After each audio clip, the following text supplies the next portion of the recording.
મિત્રો દીપ એન્ટરપ્રાઇઝ થરાદમાં તમારું સ્વાગત છે। આજે આપણે ઘઉંની ખેતી બતાવીશું અને ઘઉંની અંદર એક ખેડૂત મિત્ર સાથે મુલાકાત કરી છે। તો ખેડૂતને પૂછીશું કે ઘઉંની અંદર કેવા પ્રકારનો ખાતર વાપરી શકાય, કેવા પ્રકારની દવા વાપરી શકાય, કેટલો ખર્ચો ઘટી શકે અને કેવું ઉત્પાદન મળે એ ખેડૂતને પૂછીશું। નમસ્કાર, આપણું પૂરું નામ બોલો ને। મારું નામ બ્રાહ્મણ મૂળજીભાઈ નાગજીભાઈ ભાટવર, ગામ તાલુકો વાવ, જિલ્લો વાવ, થરાદ વધુ ગણી શકાય આપણો। બરાબર, મૂળજીભાઈ નાગજીભાઈ બ્રાહ્મણ, ગામ ભાટવર, તાલુકો વાવ, જિલ્લો વાવ, થરાદ। મૂળજીભાઈ, તમે ઘઉંની અંદર અત્યારે આપણે મુલાકાત કરી અને ઘઉંની ખેતી આપણે જોઈ, તો આ ઘઉંની અંદર તમે પાયાની અંદર કયો ખાતર આપ્યો? અમે પાયાની અંદર પૃથ્વી અમૃત આપ્યો તો। પાયાની અંદર આ પૃથ્વી અમૃત ખાતર આપ્યો અને ઉપર છંટકાવમાં કઈ દવા વાપરી? બ્લેક અમૃત આપને છંટકાવ કર્યો ઉપર બ્લેક અમૃત। હવે પાયાની અંદર પૃથ્વી અમૃત ખાતર આપવાથી તમને શું શું ફાયદો જોવા મળે? અમને તો દર વર્ષે તો અમે પહેલી ખેતી કરતા હતા, બરાબર, રાસાયણિક કરતા હતા, પણ આ ફેર તો જમીન પહોંચી રહે છે, એક જમીન પહોંચી રહે છે અને વતામાં એનું તો ઉપજ બહુ સારું, એટલે અત્યારે રિઝલ્ટ બહુ મસ્ત છે એમ। બરાબર, જમીન પહોંચી રહે છે, ઉત્પાદન તમને અત્યારે આમ લાગે છે કે ઘઉંની લીલોતરી સારી છે, બરાબર, પ્લસ કે ઓર્ગો ખરીને એમ ખાવા માટે ઘઉં વપરાય એટલે ઓર્ગેનિક છે, પરંતુ તમને ખર્ચામાં કેવો ફાયદો થાય? ખર્ચામાં રાસાયણિક ખાતરથી ઓછો બેસે ખર્ચો, મતલબ રાસાયણિક ખાતરથી ખર્ચો ઘટ્યો?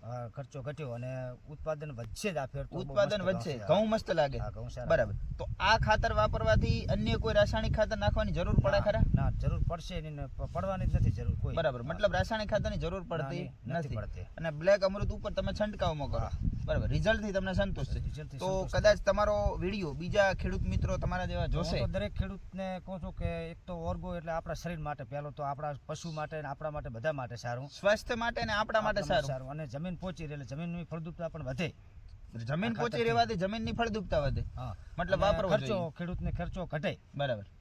તો તમે આ બધો ખાતર અને આ બધી દવા આ તમે કઈ જગ્યાએથી મેળવ્યું હતું? અમે થરાદ દીપ આયુર્વેદિકમાં છે, થરાદ દીપમાંથી મેળવ્યું હતું, બરાબર। તો રિઝલ્ટથી તમને સંતોષ છે, ખર્ચો તમારો ઘટ્યો અને આ વખતે તમને ઘઉં સારા લાગે છે, જમીન તમારી પહોંચી રહે છે, તો દરેક ખેડૂત મિત્રોને પણ ભલામણ કરે છે। તો મિત્રો, માત્ર ઘઉં નહીં પણ ઘઉં હોય, રાયડું હોય, એરંડા હોય, વરિયાળી હોય, જીરું હોય, કપાસ હોય, મગફળી હોય કે શાકભાજી હોય, કોઈ પણ પાકની અંદર બ્લેક અમૃત, રક્ષા અમૃત, પૃથ્વી અમૃત ખાતર અને ફૂગ અમૃત વાપરી શકાય અને ઓછા ખર્ચે વધુ ઉત્પાદન લઈ શકાય। તો દરેક ખેડૂત મિત્રોને વિનંતી કે દરેક પાકની અંદર વાપરી શકાય। તમે અત્યારે જે ઘઉં જોઈ રહ્યા છો એ બહુ મસ્ત, એકદમ સરખા, નાના મોટા નહીં, અને આની અંદર કોઈ પણ પ્રકારનો રાસાયણિક ખાતર વાપરેલ નથી, માત્ર પૃથ્વી અમૃત ખાતર અને બ્લેક અમૃતનો જ ઉપયોગ કરેલો છે। રાસાયણિક ખાતરની જરૂર પણ નથી પડતી અને ખર્ચો પણ ઘટે છે। ઓકે।